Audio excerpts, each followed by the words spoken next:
ನಿಗೂಢ ಸತ್ಯದ ಬೆನ್ನತ್ತಿದ ಎಸ್ಐಟಿ. ನೇತ್ರಾವತಿ ಸ್ನಾನಘಟ್ಟದ ಬಳಿ ಶವಗಳ ಉತ್ಖನನ. ಮೊದಲ ಸಮಾಧಿ ಅಗೆತ. ಸಿಗುತ್ತಾ ಅಸ್ಥಿಪಂಜರ? ನಮಸ್ಕಾರ, ಈ ದಿನಕ್ಕೆ ಸ್ವಾಗತ. ನಾನು ಶ್ರೀ ಪವಿತ್ರ.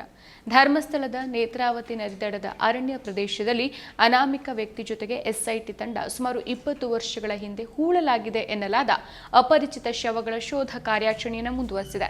ಜುಲೈ 28ಕ್ಕೆ ನಡೆದಂತಹ ಸ್ಥಳ ಮಹಜರು ವೇಳೆ ಮಾಸ್ಕ್ ಹಾಕಿದ್ದ ವ್ಯಕ್ತಿ ನೇತ್ರಾವತಿ ನದಿ ದಡದ 13 ಸ್ಥಳಗಳನ್ನು ಗುರುತಿಸಿದ್ದಾನೆ.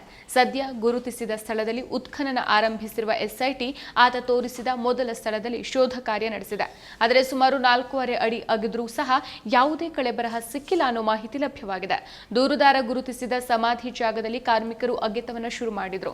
ಎಸ್ಐಟಿ ಅಧಿಕಾರಿಗಳು ಸಮಾಧಿ ಅಗೆಯೋ ಪ್ರಕ್ರಿಯೆಯ ಸಂಪೂರ್ಣ ವಿಡಿಯೋ ಮಾಡಿಕೊಂಡಿದ್ದಾರೆ. ವಿಡಿಯೋವನ್ನ ದಾಖಲೆಗೆ ರೆಕಾರ್ಡಿಂಗ್ ಮಾಡಲಾಗ್ತಾ ಇದೆ. ಎಲ್ಲಾ ದಾಖಲೆಗಳನ್ನ ಮಾಡಿಕೊಂಡು ಎಸ್ಐಟಿ ಅಧಿಕಾರಿಗಳ ತಂಡ ತನಿಖೆಯನ್ನು ನಡೆಸ್ತಾ ಇದೆ. ಇದಕ್ಕಾಗಿ 12 ಕಾರ್ಮಿಕರನ್ನ ನಿಯೋಜನೆ ಮಾಡಿಕೊಂಡಿದೆ ವಿಶೇಷ ತನಿಖಾ ತಂಡ. ಗ್ರಾಮ ಪಂಚಾಯಿತಿಯಿಂದ 12 ಕಾರ್ಮಿಕರನ್ನ ನಿಯೋಜನೆ ಮಾಡಿಕೊಳ್ಳಲಾಗಿದೆ. ಅಷ್ಟೇ ಅಲ್ಲ, ಧರ್ಮಸ್ಥಳ ಗ್ರಾಮ ಪಂಚಾಯಿತಿಯಿಂದ ಉತ್ಖನನಕ್ಕೆ ಬೇಕಾದಂತಹ ಎಲ್ಲಾ ಸಿದ್ಧತೆಗಳನ್ನ ಮಾಡಿಕೊಳ್ಳಲಾಗಿದೆ.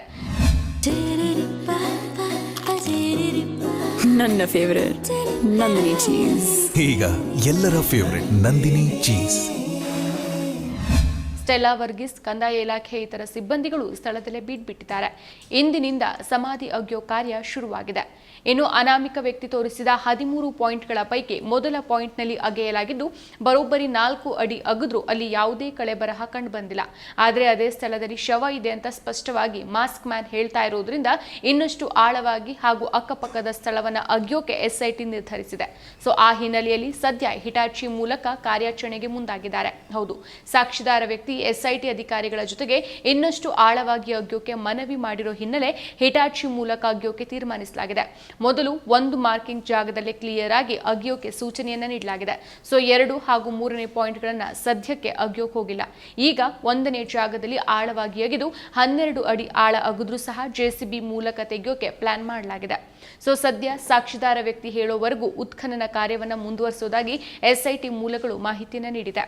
ಮೊದಲ 6 ಪಾಯಿಂಟ್ಗಳಲ್ಲಿ ಸುಮಾರು 4 ಅಡಿ ಅಗ್ದಾಗ ಏನೂ ಸಿಗದೆ ಇದ್ದಾಗ ಅನಾಮಿಕ ವ್ಯಕ್ತಿ ಇದನ್ನು ಒಪ್ಪಿರಲಿಲ್ಲ. ಹಾಗಾಗಿ ಆತ ಹೇಳುವವರೆಗೂ ಮತ್ತಷ್ಟು ಅಡಿ ಉತ್ಖನನ ಮಾಡೋಕೆ ಹಿಟಾಚಿ ಮೂಲಕ ಕಾರ್ಯಾಚರಣೆಗೆ ಮುಂದುವರಿಸಿದ್ದಾರೆ. 6 ಅಡಿಗಳ ಆಳಕ್ಕೆ ಅಗದಿದ್ರು ಅಲ್ಲಿ ಯಾವುದೇ ಕಳೆಬರಹ, ಮೂಳೆ, ಗುರುತುಗಳು ಪತ್ತೆಯಾಗಿಲ್ಲ ಅಂತ ಹೇಳಲಾಗ್ತಾ ಇದೆ. ಪಾಯಿಂಟ್ ನಂಬರ್ 1ರ ಸ್ಥಳಕ್ಕೆ ತೆರಳಿದ ಡಿಐಜಿ ಅನುಚೇತ್ ಭೇಟಿಯನ್ನು ಕೊಟ್ಟಿದ್ದಾರೆ. ಈ ವೇಳೆ ಅನಾಮಿಕನ ಬಳಿ ಕೆಲ ಕಾಲ ಚರ್ಚೆ ಕೂಡ ಮಾಡಿದ್ದಾರೆ. 1ನೇ ಸ್ಪಾಟ್ನಲ್ಲಿ ಏನೂ ಪತ್ತೆಯಾಗದ ಹಿನ್ನೆಲೆ ಜೆಸಿಬಿ ಮೂಲಕ ಉತ್ಖನನ ಮಾಡೋಕೆ ಎಸ್ಐಟಿ ತೀರ್ಮಾನ ಮಾಡಿತ್ತು. ಸಾಕ್ಷಿದಾರ ಇಲ್ಲೇ ಹೂತಿದ್ದೆ ಮತ್ತೆ ಅಗೀರಿ ಅಂತ ಬೇಡಿಕೆ ಇಟ್ಟಿದ್ದಾನೆ ಅಂತ ಕೂಡ ಹೇಳಲಾಗುತ್ತೆ. ಈ ಹಿನ್ನೆಲೆ ಜೆಸಿಬಿ ಮೂಲಕ ಉತ್ಖನನವನ್ನ ಮುಂದುವರಿಸಲಾಗಿದೆ. ಈ ಎಲ್ಲಾ ಬೆಳವಣಿಗೆಯ ನಡುವೆಯೇ ನೇತ್ರಾವತಿ ಸ್ನಾನಘಟ್ಟದ ಬಳಿ ಕುತೂಹಲದಿಂದ ಜನ ಸೇರ್ತಾನೆ ಇದ್ದಾರೆ. ನಿರಂತರವಾಗಿ ಮಳೆಯಾಗ್ತಾ ಇದ್ರೂ ಸಹ ಛತ್ರಿ ಹಾಗೂ ರೇನ್ಕೋಟ್ ಹಾಕೊಂಡು ಸ್ಥಳೀಯರ ಸಹಿತ ಸಾರ್ವಜನಿಕರು ಆಗಮಿಸುತ್ತಿದ್ದು ಏನಾದರೂ ಬೆಳವಣಿಗೆ ಆಗಬಹುದು ಅಥವಾ ಕಳೆಬರ ಸಿಕ್ಕಿರೋ ಸುದ್ದಿ ಸಿಗಬಹುದು ಅನ್ನೋ ಕುತೂಹಲದಿಂದ ಕಾಯ್ತಾನೆ ಇದ್ದಾರೆ. ಮುಸುಕುದಾರಿ ದೂರುದಾರ ಹಾಗೂ ಧರ್ಮಸ್ಥಳದ ಮಾಜಿ ನೌಕರ ಅಂತ ಹೇಳ್ಕೊಂಡಿದ್ರೆ ತನ್ನ ಕೆಲಸದ ಅವಧಿಯಲ್ಲಿ ಪ್ರಭಾವಿಗಳ ಸೂಚನೆ ಮೇರೆ 100 ಶವಗಳನ್ನ ಧರ್ಮಸ್ಥಳ ಸುತ್ತಮುತ್ತ ಹೂತಿಟ್ಟಿರೋದಾಗಿ ಆರೋಪಿಸಿದ್ರು. ಇದು ಸಹಜ ಸಾವಾಗಿರೋದಲ್ಲ. ಪ್ರಭಾವಿಗಳು ಬೆದರಿಕೆ ಕಾರಣ ಇಲ್ಲಿವರೆಗೆ ಈ ಮಾಹಿತಿ ಯಾರಿಗೂ ಹೇಳಿರಲಿಲ್ಲ. ಆದರೆ ಪಾಪ ಪ್ರಜ್ಞೆಯಿಂದ ಇದೀಗ ಹೊರಬಂದಿದ್ದೇನೆ. ಅನಾಥವಾಗಿ ಬಿದ್ದಿರೋ ಶವಗಳಿಗೆ ಮುಕ್ತಿ ಸಿಗಬೇಕು, ತಪ್ಪಿತಸ್ಥರಿಗೆ ಶಿಕ್ಷೆ ಆಗಬೇಕು ಅಂತ ದೂರುದಾರ ಆಗ್ರಹಿಸಿದ.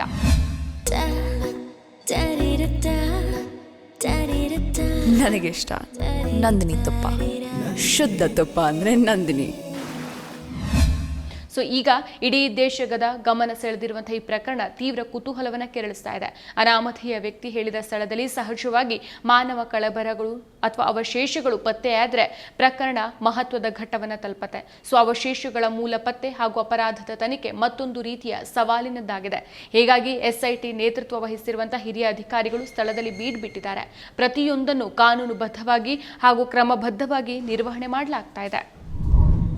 ಮತ್ತಷ್ಟು ವಿಶೇಷ ವಿಡಿಯೋಗಳನ್ನು ನೋಡಲು ಮತ್ತು ಹೊಸ ವಿಡಿಯೋಗಳ ಬಗ್ಗೆ ತಿಳಿಯಲು ಈ ದಿನ .com ಯೂಟ್ಯೂಬ್ ಚಾನೆಲ್ ಸಬ್ಸ್ಕ್ರೈಬ್ ಮಾಡಿ ಮತ್ತು ಬೆಲ್ ಐಕಾನ್ ಕ್ಲಿಕ್ ಮಾಡಿ.